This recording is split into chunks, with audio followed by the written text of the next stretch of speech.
రాజన్న బిడ్డ వైఎస్ షర్మిల కడప నుంచి పోటీ చేయడం ఖాయమైపోయింది. కాంగ్రెస్ పార్టీ అధిష్టానం ప్రకటించినటువంటి పార్లమెంట్ పోటీ చేసే అభ్యర్థుల జాబితాలో వైఎస్ షర్మిలారెడ్డి పేరు కడప పార్లమెంటు నుంచి స్పష్టమైంది. ఇక కడప పార్లమెంట్ అంటే మొదటలో కమ్యూనిస్టులు, తర్వాత వైఎస్ కుటుంబందే ఆధిపత్యం. కమ్యూనిస్టుల చేతిలోంచి వైఎస్ కుటుంబం చేతల్లోకి వచ్చినటువంటి కడప పార్లమెంట్ ఆధిపత్యం ఈసారి వైఎస్ కుటుంబంలోనే ఇద్దరు వ్యక్తుల మధ్య ఎవరి చేతుల్లోకి వెళ్తున్నటువంటిది ఆసక్తి నెలకొంది.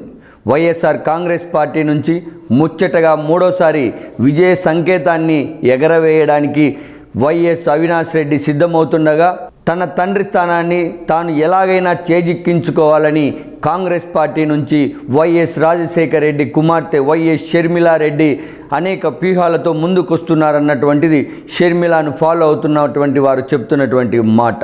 ఇద్దరు వైఎస్ కుటుంబ సభ్యుల మధ్య ఆధిపత్య పోరులో ఈసారి ఎలాగైనా సైకిల్ పార్టీ తన ఖాతాలో కడప పార్లమెంటును వేసుకోవాలని ప్రయత్నాలు చేస్తోంది. తెలుగుదేశం పార్టీ అనేక సర్వేల నడుమ జమ్మలమడుగుకు చెందినటువంటి భూపేశ్ రెడ్డి పేరును ప్రకటించింది.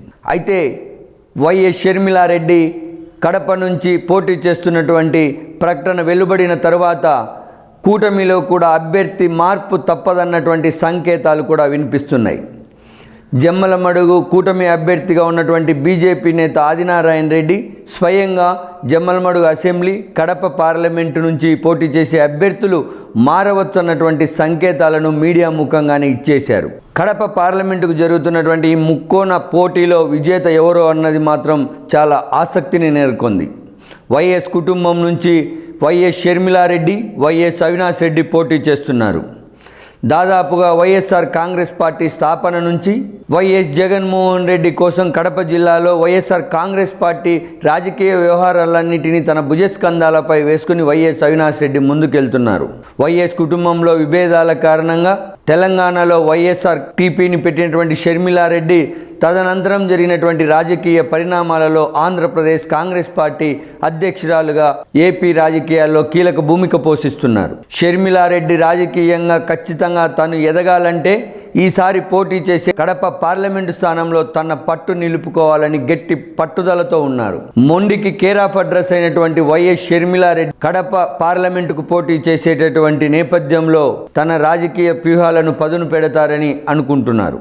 వైఎస్ కుటుంబంలో ఇద్దరి మధ్య జరుగుతున్నటువంటి రాజకీయ పోరులో ఎలాగైనా తెలుగుదేశం పార్టీ తన సీటును దక్కించుకోవాలని చూస్తోంది.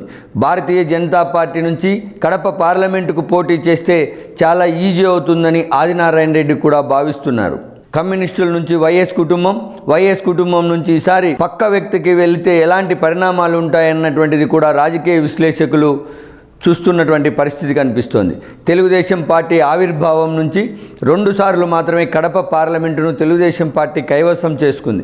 ఈసారి ముచ్చటగా మూడోసారి కైవసం చేసుకోవాలని తెలుగుదేశం పార్టీ చూస్తుండగా వరుసగా 3 సార్లు విజయం సాధించి హ్యాట్రిక్ విజయంతో సగర్వంగా కడపకు తానే ముద్దుబిడ్డనని చాటుకోవాలని వైఎస్ అవినాష్ రెడ్డి ప్రయత్నం చేస్తున్నారు. రాజన్న బిడ్డగా తనకు ఒక అవకాశం ఇవ్వాలని షర్మిల కోరబోతోంది.